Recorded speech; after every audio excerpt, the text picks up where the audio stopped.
Salut les parents! Alors, nous voilà pour les pistes de travail pour cette semaine. Je n'ai rien fait ce week-end, donc je suis un peu en retard sur les vidéos.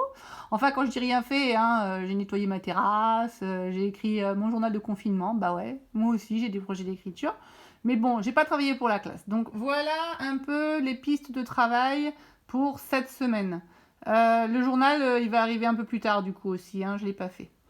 Alors, à faire un peu tous les jours. Bien sûr, une lecture, écoute d'histoire, hein, autant que vous voulez, ce que vous trouvez sur Internet. Moi, je vais vous envoyer une proposition sur un lien sur votre SMS.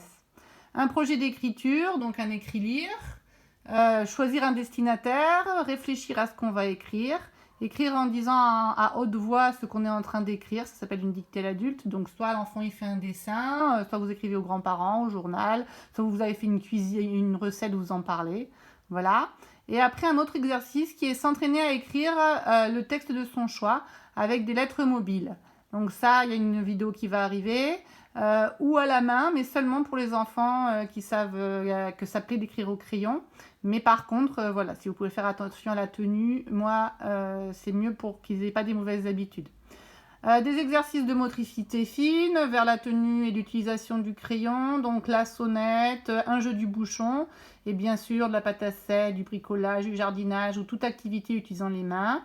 Et pour les enfants qui aiment déjà tenir un crayon mais qui décollent l'avant-bras de la table, il faut leur faire le jeu du crocodile. Tout ça, c'est en tuto, en vidéo.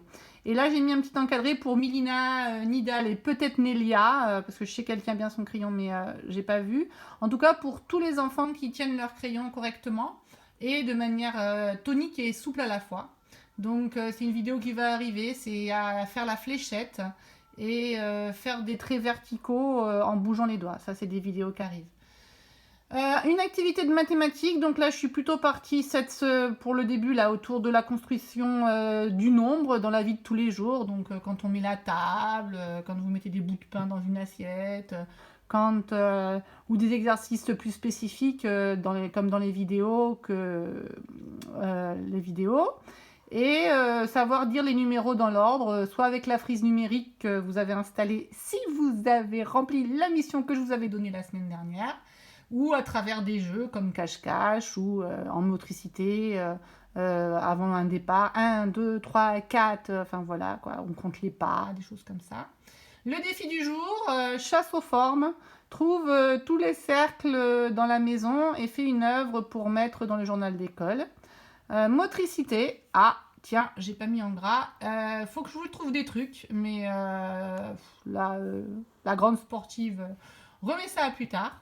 Et bien surtout, bien sûr, dessiner, jouer à la poupée, au camion, au dinosaure, à la dinette, tout ce que vous voulez. Et ne rien faire pour pouvoir s'ennuyer, imaginer, rêver. Et cela vaut pour les parents aussi. Donc j'avais eu l'idée de vous faire un petit tuto pour comment mettre un enfant dans sa chambre, dans un endroit en sécurité, sur un temps donné, sans écran. Hein, parce qu'on sait que les écrans, c'est pratique. Et tournage, témoignage. Ah oui, ça c'est une dernière vidéo que je voulais faire aussi. C'est un témoignage sur les enfants et les écrans. Voilà, c'est des choses qu'on a mis en place avec mes enfants. Donc je voulais vous partager ça. Sachant que les miens sont plus grands, donc c'est plus facile. Voilà, bah écoutez, je vous embrasse. Bon courage. Prenez soin de vous. Prenez soin de votre paix intérieure. Allez, je vous embrasse. À très bientôt.